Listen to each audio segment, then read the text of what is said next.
Government and society in the early Middle Ages. William the Conqueror ruled England and Normandy and had a particular way of governing. He traveled from one place to another to exercise authority and made money by finding people. So William and the kings after him moved around the country with a large number of followers. So when they arrived wherever they were going, the local people he gave them food and a place to stay.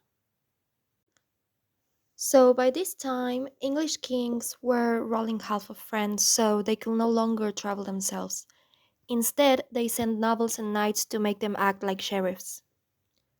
Besides that, the king also needed a way to manage the kingdom. He needed administration. And this whole administrative system, responsible for enforcing laws, collecting taxes, and providing justice, was based in Westminster. And it's still there today.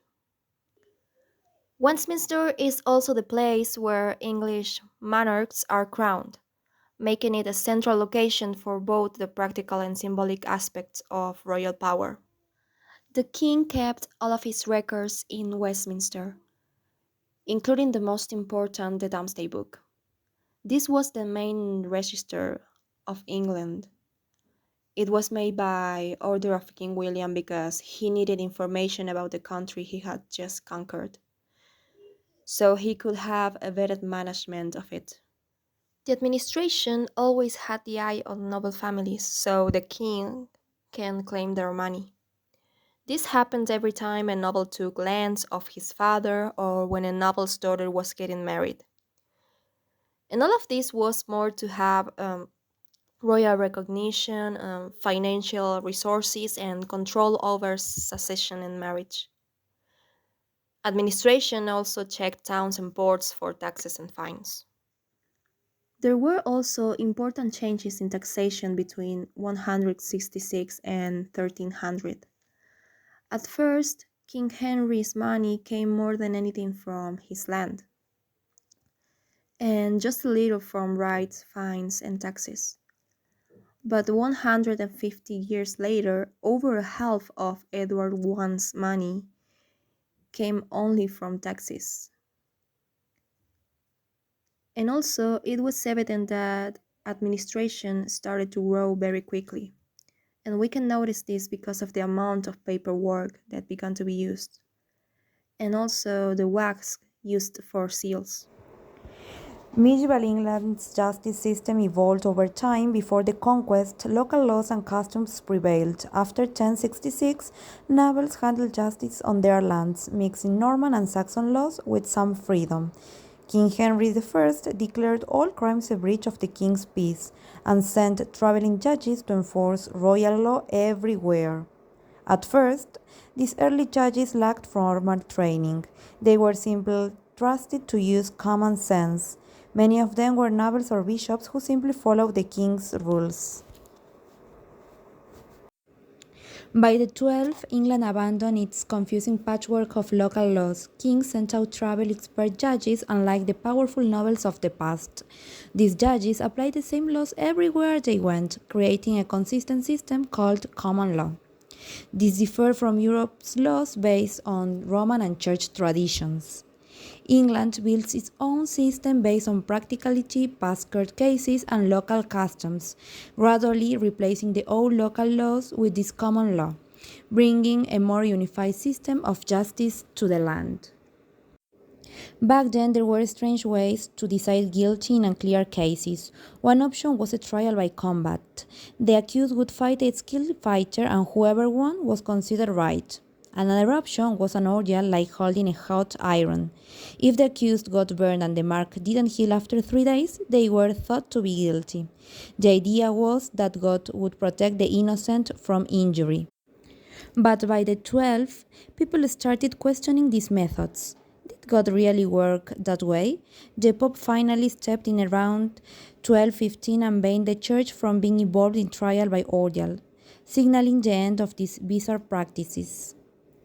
England's medieval justice system moved away from bizarre practices like trial by combat and ordeal.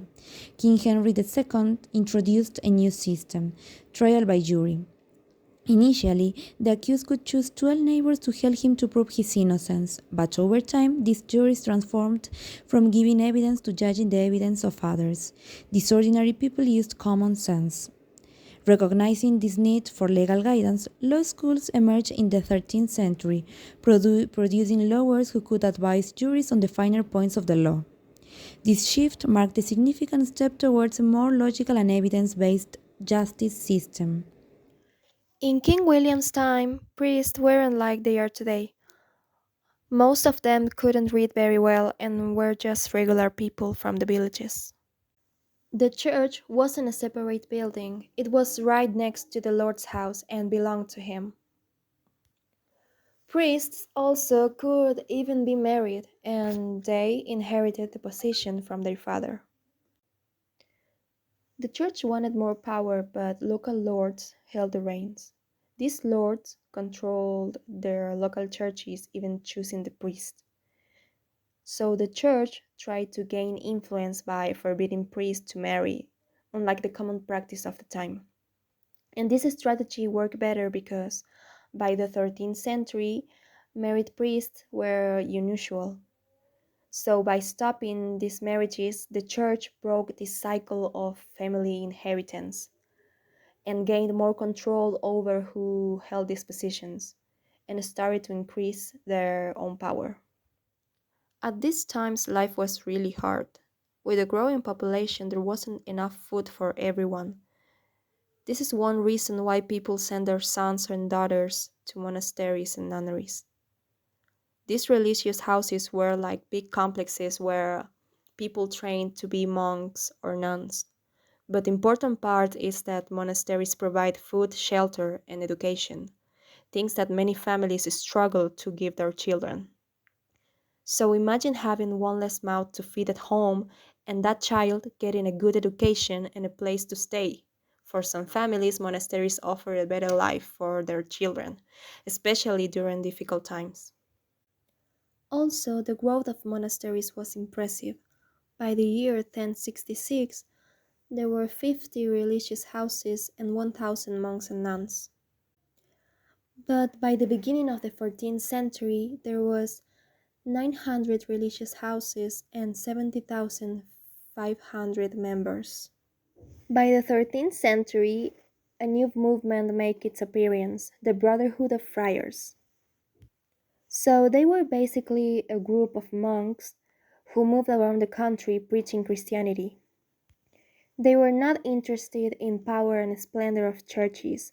They lived with the poor people and tried to bring the comfort of Christianity to them. Imagine England in 1066 with around 1.5 to 2 million people. Most, like 9 of 10, lived in the countryside in villages in the south and east. Up north and west, things were more spread out, with folks living on separate farms. Houses were basic. Think wooden walls filled with mud and thatched roofs made of reeds or corn stalks, cleverly layered to keep out the rain. Food was mostly grains and veggies, with some pork for special occasions. Life was tough. People worked from sunrise to sunset, year after year, until their bodies just couldn't handle it anymore. Getting married usually meant having your own land first, but couples often lived together before marriage, and once a baby was on the way, getting married became a must. There was a big gap between the rich and the poor. This gap was created by a system called the manorial system. Here's how it worked. The rich people, landlords, owned big plots of lands. Poor villagers, serfs, couldn't just live there for free. They had to work a certain number of days each week on the landlord's own farm. This is the home farm. In exchange, they go to use small pieces of land for themselves to grow food for their families. Serfs couldn't just leave whenever they wanted. They were stuck working for their landlord and couldn't move to another town or village without permission. But even though being a serf wasn't great, it was probably better than being completely alone with no protection. At least the landlord offered some sort of order and safety. even if it meant working hard. This manorial system wasn't exactly the same everywhere or throughout history. There were variations depending on location and time period. Local traditions and economic pressures played a role too. Interestingly, the Normans who conquered England in 1066 didn't actually invent this system. It existed before them. However, they did make it stricter and got most of the blame for its harshness because they were the new, foreign rulers. After the Normans conquered England in 1066, things were pretty tense between the two groups. The Saxons, original English people, and the Normans, French rulers, hated and feared each other. For example, if someone found a dead body, the Saxons had to prove it wasn't a murdered Norman. If they couldn't, the Normans would burn down a whole village as punishment. It wasn't a brutal time. This dislike lasted for a long time. The Norman rulers only really started mixing and marrying with the Saxon and thinking of themselves as English instead of French after they lost their land in France. Even then, there were still bad feelings between the rich rulers and the poor villagers. This hatred probably helped create the famous story of Robin Hood. He's like the ultimate symbol of Saxon resistance. The legend says Robin Hood lived outside the law in Sherwood Forest, stealing from the rich Normans and giving to the poor Saxon. He fought for the weak against the powerful, using the longbow, a weapon of the common people instead of a fancy knight's sword. While most of the story is just as it was super popular with every people for hundreds of years, the rich rulers, however, weren't big fans. Interestingly, the story changed over time. Later versions made Robin Hood seem more noble, like a rich guy who lost his land to the king. The growing population and lack of fertile land forced peasants to cultivate unproductive land, leading to smaller family plots and widespread poverty and hunger. Poor harvests were common and caused famines, while the richer people benefited from rising land values. The lack of improvements in agricultural techniques by both peasants and landowners limited food production. To supplement their income, some villagers diversified into activities such as blacksmithing, carpentry, or livestock raising, becoming known by their professions such as John the blacksmith and Mary the shepherdess. A food shortage in late 12th century, England set food prices soaring, making it difficult for knights to afford their military equipment. To make ends meet, knights borrowed money from Jewish lenders, but when they couldn't repay their debts, the lenders seized their lands and sold it to wealthier nobles. This worried King Edward I, who feared a decline in knightly power, so he expelled the Jewish community from England in 1290, sacrificing them to maintain his political advantage. Also, the old feudal system was slowly fading away, but the changes weren't exactly fair. Here's how it went. The first, big land owners got a sweet deal. They paid less tax than before. Then everyone else, even those with a little bit of stuff, got hit with new taxes.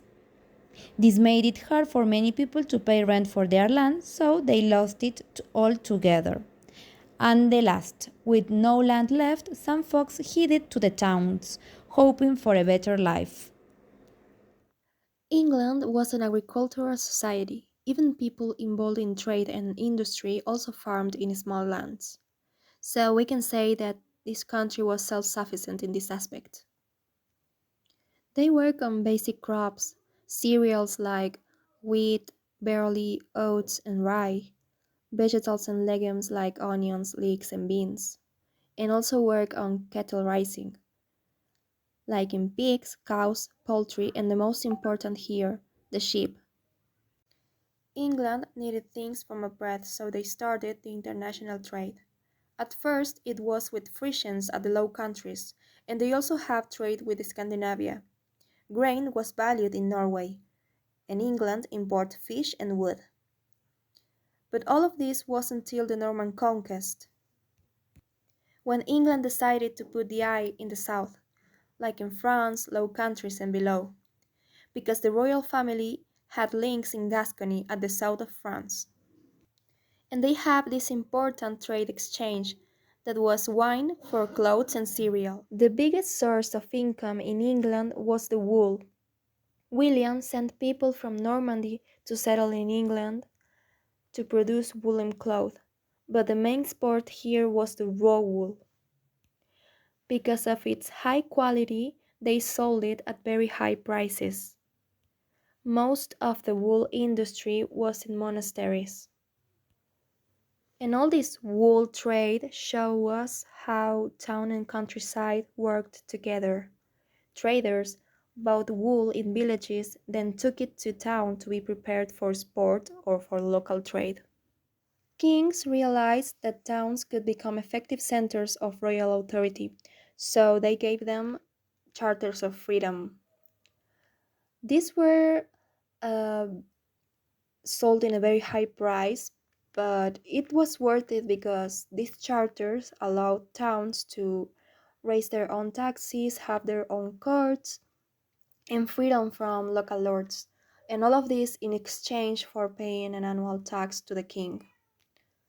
Society and economy revolved around guilds, uh, which you had to pay to join.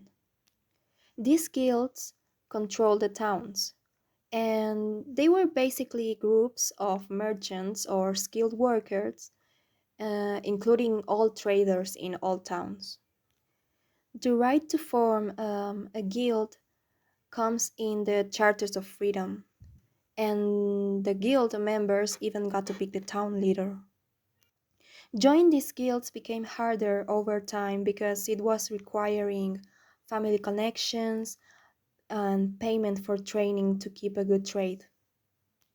By the 14th century, craft guilds emerged, focusing on specific trades and keeping quality and price in check. In London, these guilds were super powerful, even choosing the mayor. And all of this system, with its powerful guilds, helped to pave the way for a more capitalist economy. Language and literature. Around the 12th century, a love of learning swept across Europe, reaching England a bit later. This learning boom made people question their faith more and led to the opening of many schools in towns and cities. These schools mostly taught Latin, even though it wasn't spoken anymore. That's because most books were written in Latin, which was like the universal language of smart people back then. Even the church, despite some worries, got involved in this new focus on learning. In England, two big universities sprouted up, Oxford and Cambridge. By the 1220s, these were the coolest places to learn. However, most people couldn't go to university because they only spoke English, not fancy Latin or French, the language of the rulers. It took a long time for English to become the language of the upper class. Interestingly, some French words snuck into English and became more polite sounding than the Old English words, like how chair sounds fancier than stool or stomach sound better than belly in polite conversation. Some English words just disappeared altogether during this time.